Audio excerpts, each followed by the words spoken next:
All right, welcome back to another episode of the Undisputed Politics with your boy Robert Wilson, and I am once again coming to you from the Mississippi Delta.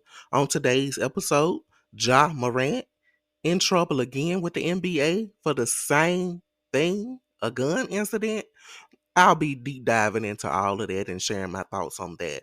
Um, Travis Rudolph, an ex NFL player, was on trial for a 2021 domestic incident, that I'm going to deem was self defense. I'll talk about that case and the verdict in that case, and also the 2024 presidential election. What's going on with the primaries? Who are the candidates and what is the conversation for black people?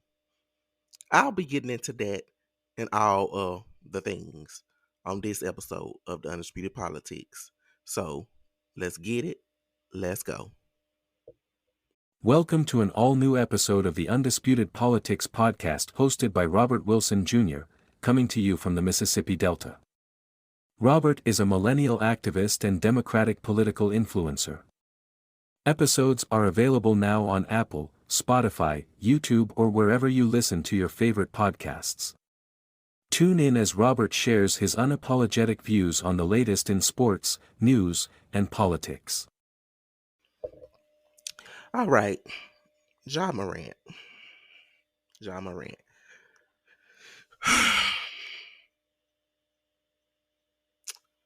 I'm 20. I just recently turned 27 years old. And let me quickly look up Ja Morant's age. I'm sure he's not much younger than me. But what has bothered me about Ja Morant? Ja Morant's 23 years old. So I'm 4 years, roughly about 4 years older than him. Well, let me preface this. My conversation on guns. I'm going to preface this. I don't have a gun. I don't like guns. Guns scare me. Um, I have family members who love guns. I support people in their Second Amendment rights. Um, and I'll say that one of the major reasons I personally don't have a gun is because I struggle with my mental health. It's not necessarily that I'm extremely mentally challenged or anything like that. Um, it's mostly because sometimes I know I go through bouts of depression and that I have had in the past suicide attempts and suicidal thoughts. And so, me personally, I just am responsible enough to understand that maybe having a gun isn't something that me, someone like me personally, it just isn't for me. And so, if I need something to protect myself, I can easily get a knife or something like that, a taser or something like that. That wouldn't have the same effect as a gun. But me personally, I hate guns. Specifically, I hate assault rifles. I hate large scale guns. Now that I prefaced that, let's get into this conversation with Ja Morant. So, I don't remember if I've talked about this in a previous episode, but I'm sure I have. Um, the first incident with Ja Morant, he was in a strip club, waving his gun around in the strip club. You got people saying they don't see the issue. He didn't break any laws. He has a Second Amendment right. That's fine. And that's true. That's facts.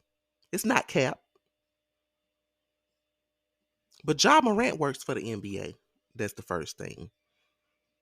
The second thing is In what world do you feel like it's right for anybody to be in a strip club waving their gun around?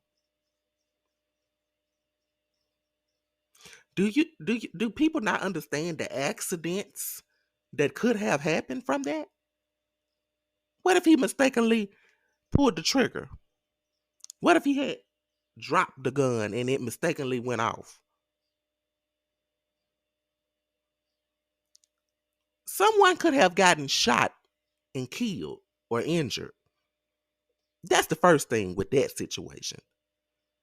But then the second thing is the fact that he works for the NBA, which is a private entity. And according to their rules, there are several different rules that they have regarding guns. Rules that state you can't have them on premises. You can't have them during at games and different things like this. Part of that reason is because there are so many mass shootings and different things like that happening. And so the NBA is focused on trying to make sure none of those things happen on their watch.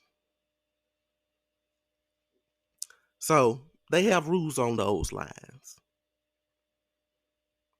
But see, the gun situation for me also goes into this third thing. Ja Morant is accused of other violent incidents. You have an incident where he's accused of going to the mall to help his mom after somebody pretty much pissed her off at the mall. And this incident, I really should have waited to talk about this particular incident because this incident ties into the next story that I'm going to talk about along with Travis Rudolph in his case. But you look at that and you have to understand the dynamics of that. You're a millionaire. You're working for this public company, the NBA, and you going to a mall to defend your mama? What y'all do you not pay for security? Do you not pay for lawyers? If your mama felt there was a serious issue going on, call up the lawyers. Call up the security. But what you calling up your son to come down there for? To risk it all. That's the first thing. Now, second thing, he's accused of pulling out a gun on a teenager. I ain't gonna get too much in there because that particular incident is more so of a he say type of incident. You know, the team says this happened, Ja Morant camp says this happened. But quite honestly, with the things that are going on with him and this gun situation, we don't know who telling the truth. Now, after the first situation happened, the NBA suspended him. If I'm not mistaken, it was for 8 games, and Ja Morant supposedly went to some type of facility to focus on his mental health. He was there for about 11 days or something like that, if I'm not mistaken. You do your own research and correct me on that. But he was at a mental health facility for about a few days. Supposedly he went there to figure out ways to better cope with his, you know, his feelings and all of those type of things. And I'm not sure if it actually worked because here we are. Second incident. So a few weeks ago, Ja Morant's friend was on live and they were in the car and they were doing like most people do in the black neighborhood in the hood. They was riding around and bumping their music and, you know, turning up in the car like most people do in the hood. I'm not gonna act like I'm not from the hood and I don't know and I haven't done it before. I've ridden in the car with my friends and we, you know, rode around the hood, bumping our music and just having a good time. And at some point during that time, while they was on live, someone in the back seat of the car handed Ja Morant a gun. And he waved it around all in the camera like he did at the strip club. And the friend quickly, as he should have, moved the camera out of the way. But you know how we are. This is 2023. You know people quickly got a hold to that. People quickly started sharing it. And now the NBA is investigating yet again. And Ja Morant is possibly about to miss half of the season. There is conversation that Ja Morant could miss up to 40 games at the next NBA season. Up to 40 games of the next NBA season. Did you heard me correctly? Up to 40 games.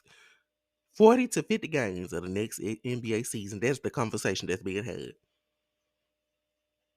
You got people out here saying, well, he ain't break no laws. You got people out here saying, well, black people ain't got no Second Amendment rights. And oh my goodness, Second Amendment, Second Amendment. This is a private entity. This is a private job. Then you got people comparing people having guns at the gun range. People having guns going hunting and saying that, well, they didn't get suspended. They didn't get nothing. They didn't get in trouble for having guns.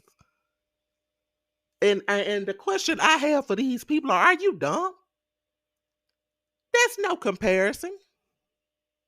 People who go hunting literally have several security precautions to their guns.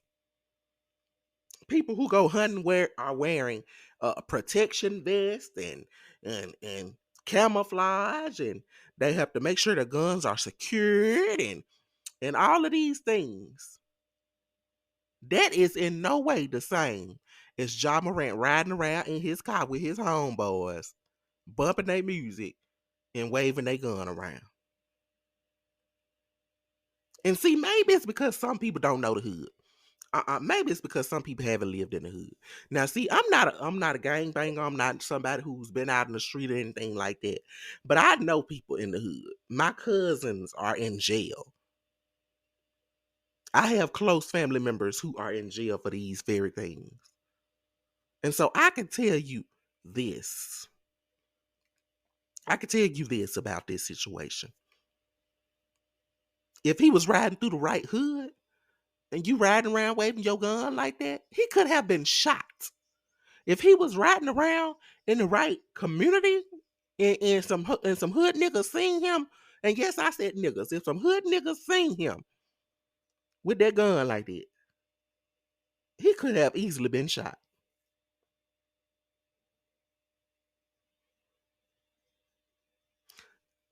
So let's be clear. This whole thing about he ain't did nothing wrong and all this other stuff, let's be real. Let's be real. And then people say, and people are attacking people like Shannon Sharp who are just trying to help this man. Well, reach out to him privately. Shannon Sharp is on a damn opinion TV show. So if the topics call for discussing Ja Morant, he got to discuss Ja Morant. That's how he get paid his check. That's how it has been. That's how it has always been. And so I'm not understanding the conversation people are having. Well, oh, Shannon Sharp but is a coon. It's crazy because he's on an opinion show. It's no different than this podcast. If I decide I want to have 3 topics, I want to discuss Ja Morant, Travis Rudolph, and the Biden in the 2024 election, I have to deep dive each one of those issues and give my opinion. And so it's crazy to me how people want to say, well, Shannon Sharp should just leave that man alone. He's obsessed with it. Shannon Sharp has to answer questions about what's going on currently in the media with sports. And so if the current conversation calls for talking about Ja Morant, then he got to talk about Ja Morant. And if Ja Morant don't want to be talked about, Ja Morant could simply not do things that would call for him to be talked about. He could just do like plenty other NBA, NFL, MLB, golf, hell, track, all these other sports, you have plenty of athletes who don't post like that on social media. Because see, what you have to understand is social media is a brand, is a branding tool. See, when you're someone like Ja Morant, your social media is supposed to be a branding tool. When you're someone like Ja Morant, they're looking for your social media to be essentially like a TV network. Everything about what you do on that platform, it doesn't have to be perfect, but it has to be aligned with the goals of whatever organizations you're working with. And Ja Morant is working for the NBA. He's getting paid millions of dollars. He just recently signed a 200 plus million contract with the Memphis Grizzlies. What that means is he's got to follow and be accountable to the rules of the organization that he's working for. And if they have policies around guns, if they have policies around the images that they would like their players to uphold, then they have every right to stop Ja Morant from engaging in the behavior that he has been engaging in. And people can get mad. People can talk all the mess that they want to talk. People can keep on with all it, and that's the problem with this generation. See, when we was growing up, we had older people who would tell us stuff, and we had to listen. We may not see me personally from my experience. Growing up, I had older people in my life who would tell me stuff, and I may not have listened to them immediately, or I may not have taken everything into account when they first told it to me, but eventually I grasped onto it. Eventually, it got to me that I was wrong, and I listened and I learned. See, the issue I have with Ja Morant and a lot of young people in this day and age, people don't want to be accountable. They don't want to be held accountable. They don't want to be told that they're wrong. They don't want to be told that they are doing things that are not right with whatever organizations they're working with and different things like that. They want to do what they want to do. And society, this era of social media, this era of technology is allowing people to do whatever they want to do. But see, the issue is people have to understand the NBA will move on without Ja Morant.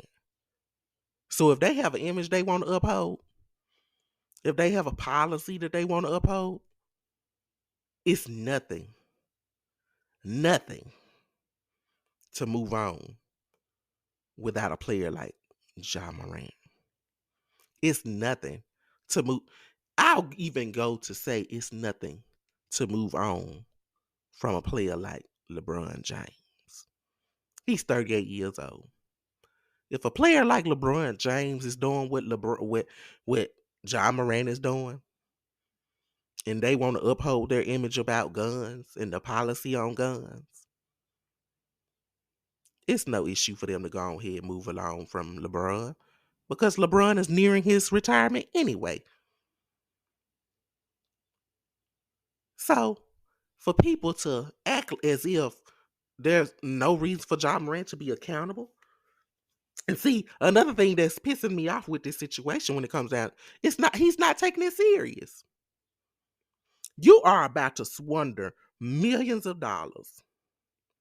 There are young boys right now who are in the community, in my community, who are working hard day in and day out to get the opportunity to go play at somebody college and possibly one day get the opportunity to make it to the NBA. to uplift their family out of poverty, to uplift their family to a better life. You made it. And instead of you doing the simple things like not posting on social media and not letting people around you post on social media with your gun waving around, instead of you doing that simple thing, you taking it for granted. You want to do what you want to do. You want to act like you don't understand that these people have policies and they're going to hold you accountable. And then you have people who are cheering you on and going along with this, and they're not the ones that's gonna lose this money. They're not the ones who had people praying for them. They're not the one who was praying yourself, because I'm pretty sure you was praying yourself for this opportunity.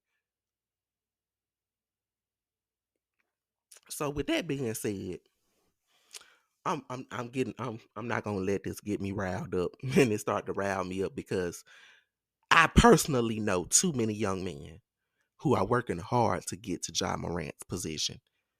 And so for him to continue to be ignorant to this situation,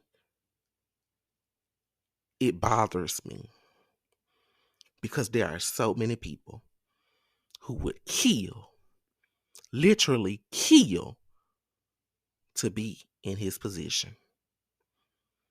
And he's willing to squander that because he don't want to do the simple thing like not post him wagging his gun on social media. So that's my thoughts on that. I'm going to take a quick break and I'll be right back on this episode of the Undisputed Politics with your boy Robert Wilson. And we'll be discussing Travis Rudolph and the verdict in his case. Up next on the Undisputed Politics. On February 14th, 2018, students at Marjorie Stoneman Douglas High School experienced one of the deadliest school shootings in U.S. history. On March 24th, they led the largest youth-led protest since Vietnam.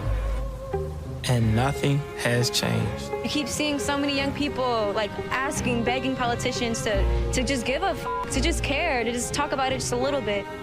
Since then, we've seen over 170,000 more lives lost to gun violence. And this is your response? In this terrible tragedy, we send our thoughts and prayers. Thoughts and prayers. Thoughts and prayers. Each of these body bags represents 150 lives. That's people's families, friends, loved ones. And not a single piece of federal legislation to end this crisis. How many more thoughts and prayers are you going to give us until we start acknowledging the fact that thoughts and prayers in this country have become deadly? I guess your tweets didn't work. So what's your plan now?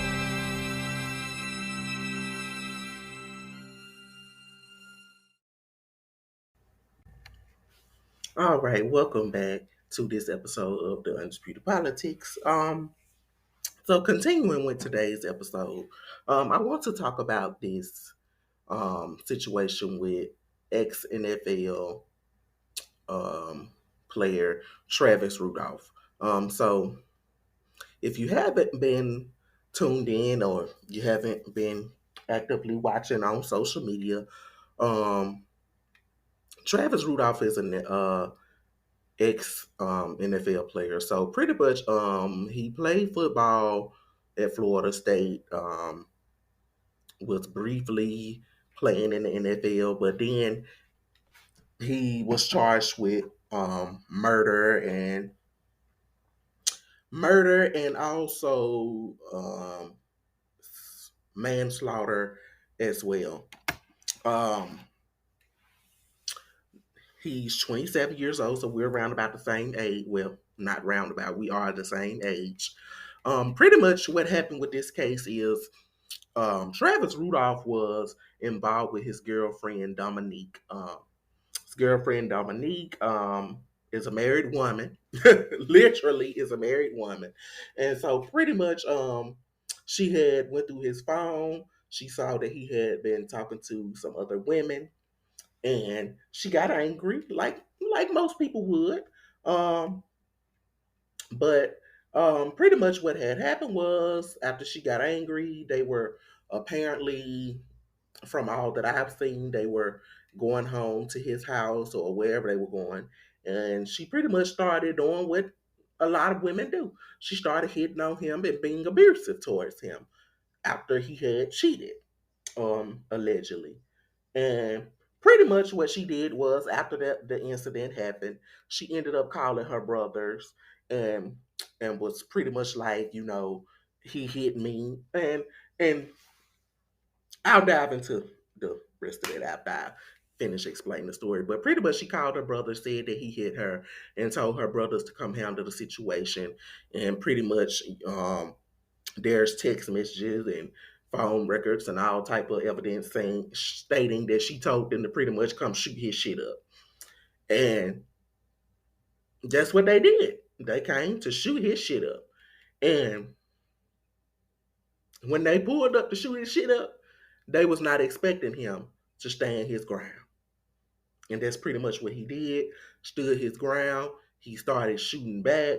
The conversation was with the trial was, well, he was shooting back, but was he in a legitimate threat? Because he was shooting back, and were they shooting at him at the time that he was shooting back? Were they running away? So how could it be self-defense if they were running away? But the problem with that is,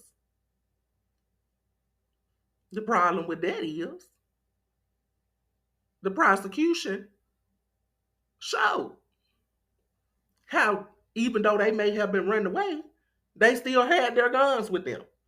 They were still able to shoot back at him. So yes, he was in imminent danger. And yes, he had every right to protect himself from those men pulling up at his house and trying to kill him, pretty much. And so the thing that has got a lot of people in an uproar and got a lot of people conversating about it is, a lot of people is wondering why the sister and the brother and the friends that did not get killed, why they have not been charged and why they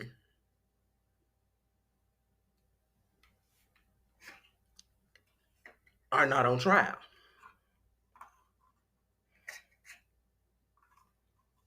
Now, I'm going to share my opinion. I'm not a misogynist. I try not to be misogynistic. I try to understand. I try to understand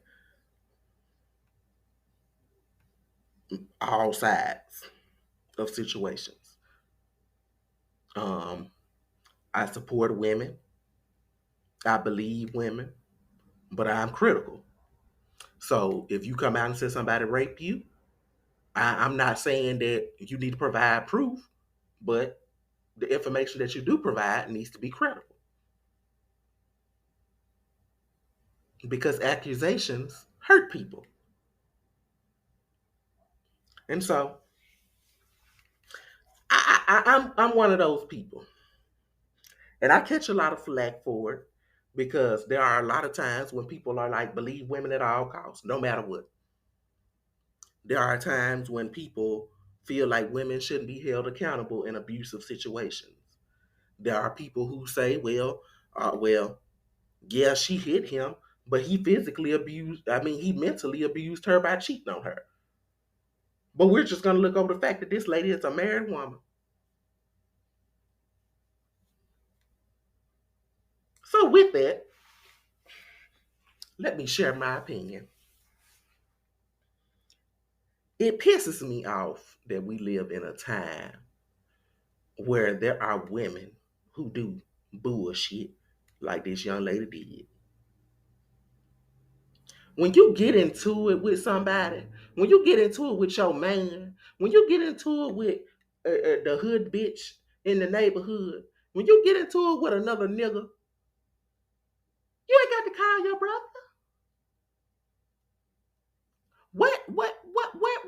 Where have we come to a point where it's okay for people to be so angry? It is okay for people to do things so out of spite to the point where it ends up getting people killed and no charges is brought against them. At the very least, she deserves to be given a civil suit or something for a wrongful death because she is directly responsible for the young man losing his life. He went over there to kill this man, not thinking that this man was going to properly stand his ground. When in actuality, if she felt like she was truly in danger, and she felt like this man truly had hit her, or she was in some type of domestic dispute or something like that, she should have called the police. You don't call your brothers to go handle him. You call the police. But let's be clear. This is a situation that happens all the time in the Black community. And it's one of those situations that's very common and we don't talk about it enough. Just like we don't talk about our uncles that be raping the little children, and we don't talk a lot about our family members who engage in things that they shouldn't engage in. We try to push things under the rug a lot. We try to uphold people like R. Kelly, Bill Cosby. And so, with this situation, this is a common thing. It happens all the time. Nay get into it with Lil John John.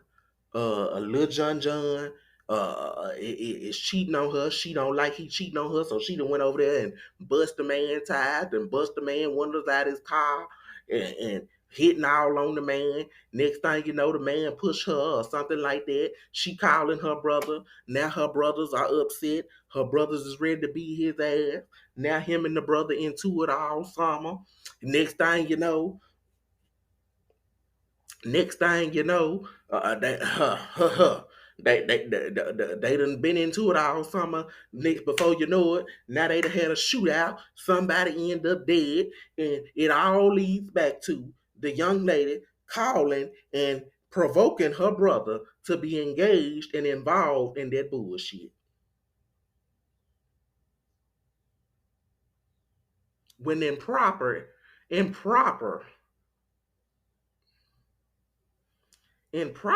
what one should do is call the police, get a restraining order, or leave the person, move on. Stop engaging in toxicity. And I don't understand. So what's with this generation of mine? Millennials, Gen Z.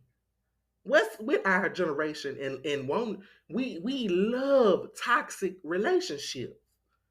We love it for a man to be cheating on us, and then we go get a gun and we go cut up with him. We fighting all the time. Fighting and fucking. Excuse the language, but that's what we enjoy. Fighting and fucking. We love the fighting and fucking. We love it. Fighting and fucking. It's sad, sickening.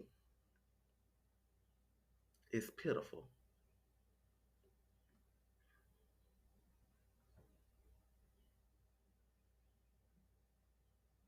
It's not good.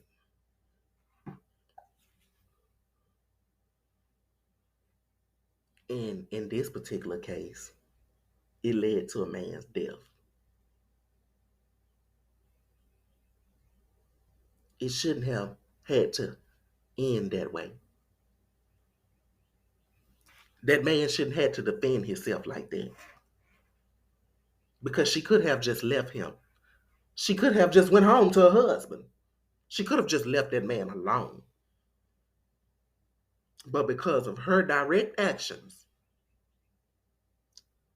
because she called these people to come over there and handle that man, to shoot his shit up,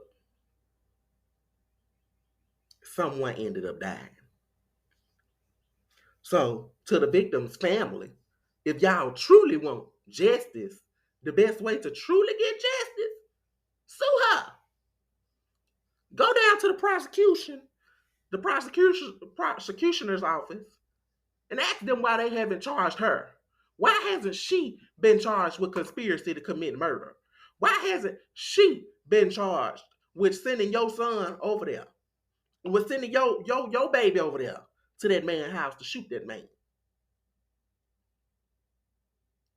Those are the facts. That is what needs to be investigated. And quite honestly, it needs to happen more often. Because black men are dying every day over situations just like that. Like I said, Nene calling Lil John, getting into it with Lil John and calling her brother and her cousins and things to go over there and handle Lil John. Then the next thing you know, they into it also. And it happens all the time. And black people can act like it ain't happening, but it happens all the time. So that's all I got to say on it. I'm happy that this man was found not guilty. I hope that we know how the NFL is. We know that they are not forgiving, but I hope that he's able to get some form of job. I hope he's able to at least go into coaching or something like that, where he's able to get back to being into football, get back to being into what he's passionate about, and maybe they'll give him a documentary or something. Maybe he'll make some kind of money or something. And it's sad that is something you have to wish for, but hopefully he gets a documentary or something, because he needs to be financially recuperated, because this man has lost out on millions of possible dollars by being in the NFL to have to deal with this for at least the last 2 years. So hopefully he's able to, recoup himself financially. And I hope and pray that he is. So that's my thoughts on that. Lastly, I want to talk about the situation with the 2024 presidential election. And so I'm going to take a quick break, and we'll be right back on this episode of the Undisputed Politics Podcast with your boy, Robert Wilson Jr. And when we get back, we'll be discussing the 2024 presidential election. Be right back. America, land of the free. It's at the core of who we are. Freedom.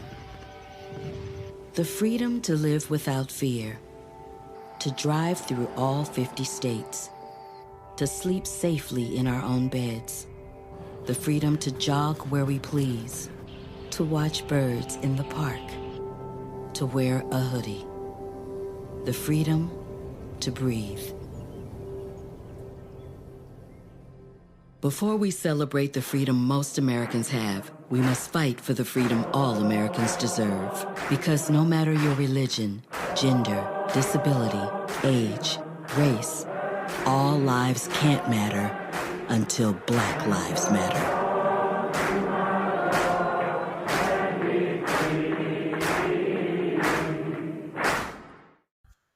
All right, so I'm going to briefly discuss the 2024 presidential election. I'm not going to spend more than 5 to 10 minutes on this,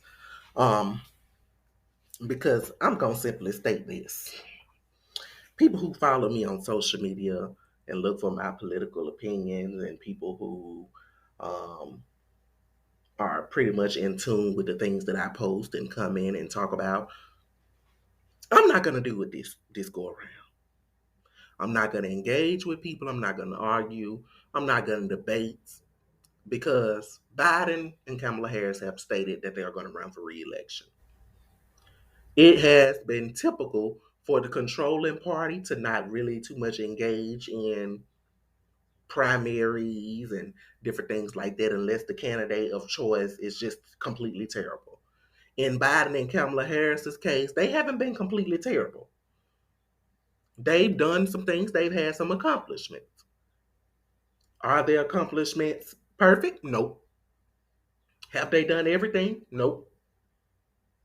Are they still struggling on things like voting rights, gun control? Yep. Is Kamala Harris doing everything that we thought she would do for black people? Not really, but she's doing some things.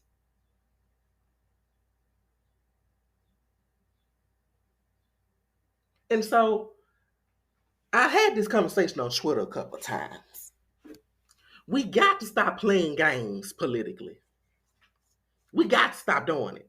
Because, see, we keep on playing these stupid ass games when it comes down to politics, and it pisses me off. And that's the reason why I got to cuss. Because, see, black people, for some reason, y'all don't understand unless somebody's cussing. And so if you're listening to this podcast, I feel like I got to cuss. Because in this particular case, I feel like we keep playing stupid ass political games, and we keep ending up in stupid ass spots. In 2016, we played this stupid ass game by saying that, it was so many black people who said they were not going to go vote for Hillary Clinton because, one, they didn't want a woman. Two, they didn't want Hillary Clinton specifically because, well, she did this on that and she just wasn't the perfect candidate. But you had a nigga that was out here that was blatantly being racist in Donald Trump. You had a motherfucker that was out here being openly racist to your motherfucking face. And instead of choosing Hillary Clinton, somebody who not necessarily was being openly racist to your face, I mean, she's done some things in the past. She had a wishy-washy record on racism, black issues. But when you look at that and compare it to a motherfucker that was out here saying grab women by the pussies, that was talking about Mexican people and calling them all type of degrading ass names, who didn't want immigrants coming to this country, who was somebody who was ready to go and strip all of your abortion rights away, your voting rights, and everything else that's rightfully yours in this country. And you knew. Most people knew the consequences. Most people. And I'm tired. I'm also tired of the conversation that a lot of activists have, a lot of organizers have, and they try to say that people don't know. People are informed. I'm tired of that. I'm tired of that. The data shows that people are informed. People are on social media all the time. They see what's going on. They see that we have two options. It's no excuse anymore. When it comes down to voting, there are two options when you get to the ballot booth. When it comes down to president. Now, when it comes down to your state senator, when it comes down to your local elections and your state houses and all of those things, yeah, you may have some separate options. But when it comes down to the president, you got two options. And that's just the way it's been. You either gonna get a Republican or a Democrat. You're not gonna get no independent. You're not gonna get no third party. So black people need to stop playing the game that somehow a third party candidate is going to win a damn election when there are several states that don't even allow these third parties to be on the ballot. There are several states who don't even have access for these third parties to be on the ballot. And in order to win the presidency, you got to win the electoral college, which means that you're going to have to win a state like California. You're going to have to win a state like Texas. You're going to have to win a state like Florida. You're going to have to win in places like Mississippi, Tennessee, Ohio. You're going to have to win these states. Kansas, Oklahoma. You're going to have to Oklahoma, New York. You are going to have to win these places because you're going to need every single electoral college vote from these states, because you're going to have to get to that 260, if I'm not mistaken, it's 260, but you're going to have to get there. And the only way you can get there is by winning states. You got to win them. And if you're not on the ballot in the states, you can't win. Now, that's the way the system has been set up. Now, you got people that want to say the problem is, the two parties. The problem is the people that support the two parties. It's not that I support two parties. I, for one, want more parties. I love the Libertarian. The Libertarian Party is the closest thing to a third party that I would ever vote for, because they are about liberation.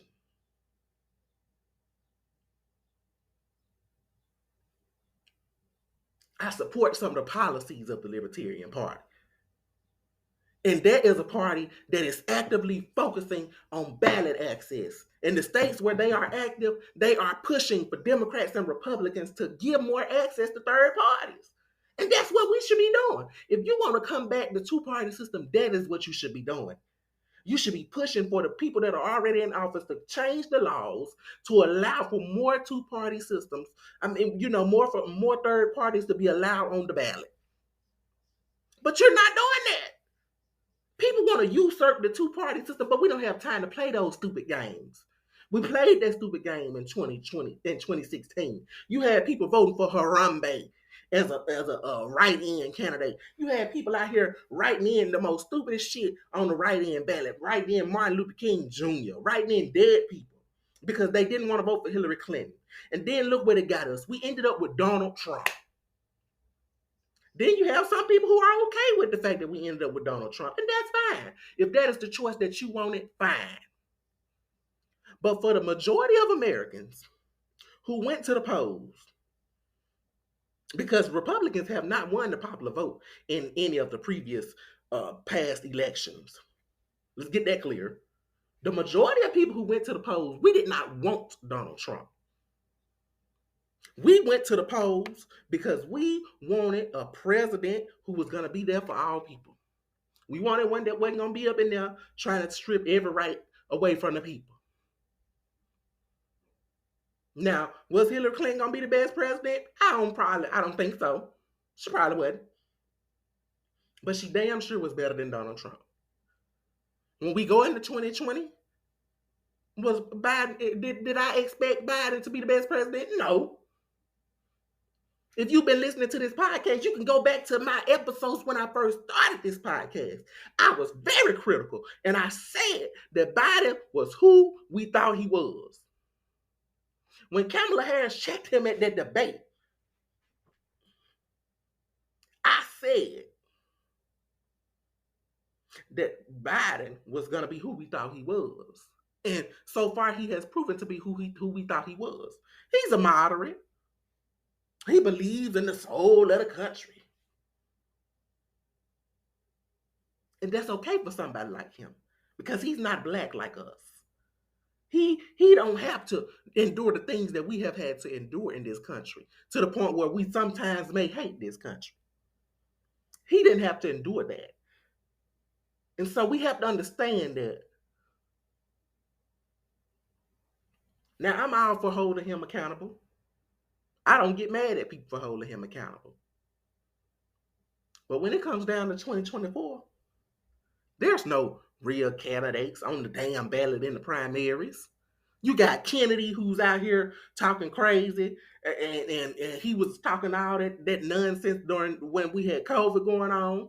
You got Marianne Williamson out here. She's just cuckoo in the head. She barely got votes in the damn 2020 primaries. Then you got Cornel West running with that stupid ass party. He over there running for the People's Party or whatever you want to call it. And they experiencing the same thing that most third parties are experiencing. They don't even have ballot access in most of the states. So how the fuck you gonna win the damn electoral college if you're not even on the damn ballot in most of these states? It's a scam. It's an attempt to usurp the process, to usurp what is going to happen in 2024.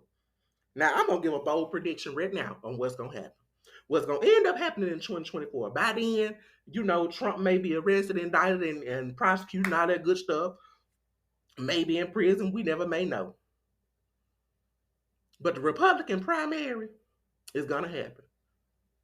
And whoever they choose, they may choose Mike Pence. They may choose Ron DeSantis. They may still end up choosing Trump. But whoever they choose in that Republican primary is going to be the next president. And it's going to happen because black people are playing this stupid ass game that we played in 2016, trying to say that we need to usurp the process. We need to break the system and do all this, then the third with the system. But what we really need to do is we need to play the damn game that the system is giving us. People talk about the Democrats, the Republicans, this, that, and the third. If you really want to reform this system, you got to take what you can get and play the game. The game that we got right now, we got a two-party system. The majority party that really fucks with us is the Democrats. And so what we need to do, and what I propose that we do as a Black community, I propose that we get more involved in the Democratic Party. The young voters need to be more involved at the local level. Get involved. It's time for us to take over some of these state executive committees. Get some of these old heads out of here. And then when we start electing people, we need to elect people who are for term limits, because term limits is the big thing. We need to term limit some of these people out of office. You have people that have been sitting in Congress 40 years, 20, 30, 40 years. These people need to be out of office. And only then can we start having conversations about how do we really change this country. But see, we can't just say usurp the process. Because at the end of the day, us not voting is only going to continue to play into the system. Because at the end of the day, according to the Constitution, a president will be sworn in, regardless if we vote or not. A president will be sworn in. And so the best thing we can do is elect a president that has at least some of our interests at heart. And in 2024, we know from all things accountable right now, what has happened over the last couple of years, that person will not be a Republican. And so the only option that we have is a Democrat. Whether that person is Biden, whether it might end up being Kamala Harris, the only person we have is a Democrat. We can play the stupid game if we want to and end up with another Republican, and we'll just have to suffer the consequences. But I hope that Black people are smarter than that. I hope that we don't fall into this same trap that we've fallen into before. And we end up stuck with a president and an administration that don't give a damn about us or anybody else other than white billionaires, white men, and sometimes white women. And so with that being said, I thank you guys for tuning into this episode of the Undisputed Politics with your boy Robert Wilson. And I'm going to conclude my episode for today.